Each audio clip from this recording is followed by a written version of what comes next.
a educação profissional e a religião. Segundo o que pude observar durante a minha estada nos Estados Unidos, o quadro do estado sanitário é ainda mais sombrio que o indicado pelas estatísticas. Jamais tive ocasião de encontrar uma só criança ou rapaz, no metrô, na rua ou numa universidade, que merecesse 60 pontos sobre 100. Segundo as 7 condições de saúde expostas no começo deste livro e que venho ensinando há 40 anos, no que diz respeito ao discernimento, o americano médio se situa no ponto 0. Ele não está habituado a pensar, mas sim demasiadamente acostumado com a existência do aperta o botão, deixa que outro faça. Além disso, os americanos são criados de maneira muito pragmática e muito enciclopédica, isto é, são treinados para se tornarem bons profissionais, homens-máquinas ou escravos, Pascal disse. O homem é um caniço pensante. Se ele vivesse hoje nos Estados Unidos, acharia que o homem é uma vaca sem pensamento, pois a vaca nasceu para ser explorada. Sem conhecer a liberdade de que gozam os animais selvagens, nunca fiquei tão surpreso como nos Estados Unidos. Por ter encontrado tantas pessoas que não podem refletir nem usar sua inata capacidade de julgar por si próprias, têm olhos e ouvidos, porém não veem nem ouvem, embora sejam extremamente desconfiadas. Conhecem o mundo limitado e efêmero, relativo, onde nada é estável, onde não existe nenhuma justiça permanente, nem liberdade, nem felicidade, ignoram ou se recusam a conhecer a nossa mãe natureza absoluta e eterna, têm medo e não querem ouvir a palavra infinito, frequentam as igrejas e os templos do seu país materialista e científico, mais assiduamente que os povos muito religiosos, como os hindus, coisa muito contraditória, que provoca reflexão. Não é estranho que os inveterados frequentadores de igrejas sejam exatamente os que não querem saber nada do infinito. Esses mesmos que são tão agarrados ao mundo relativo e material, sua religião e sua ética, como todas as outras prega, amai os vossos inimigos, abandonai as vossas posses e segui-me.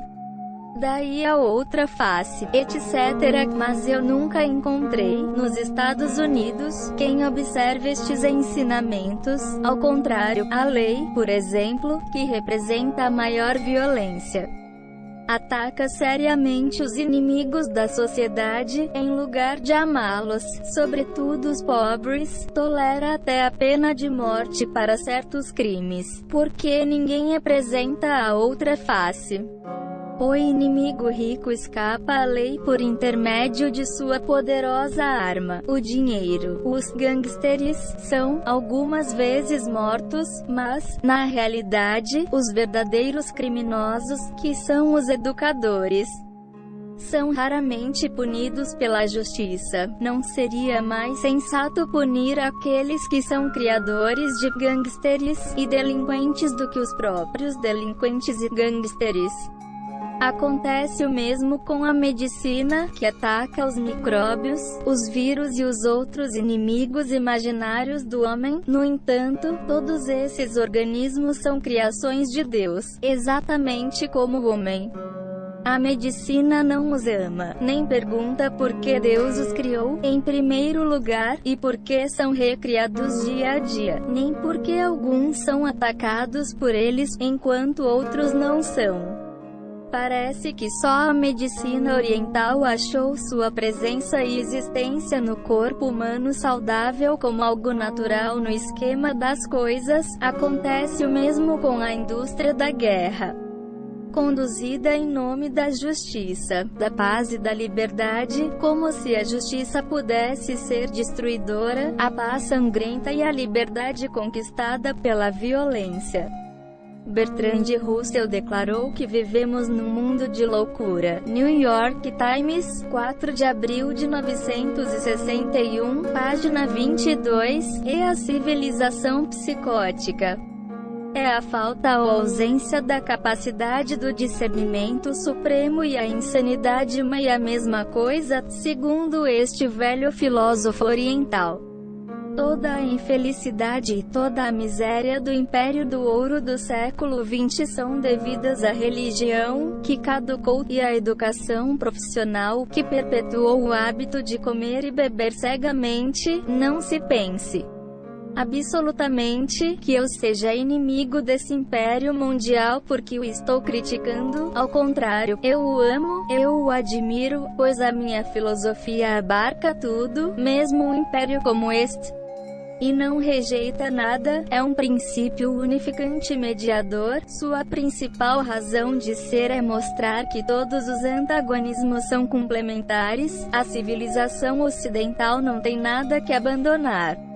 Pode continuar o seu caminho, porém deve modificar o seu modo de pensar, o que lhe mostrará um novo modo de vida, e é por esta razão que minha recomendação da filosofia do Oriente, com sua dialética paradoxal, é simplesmente com o propósito de justificar e fortalecer o modo de vida ocidental.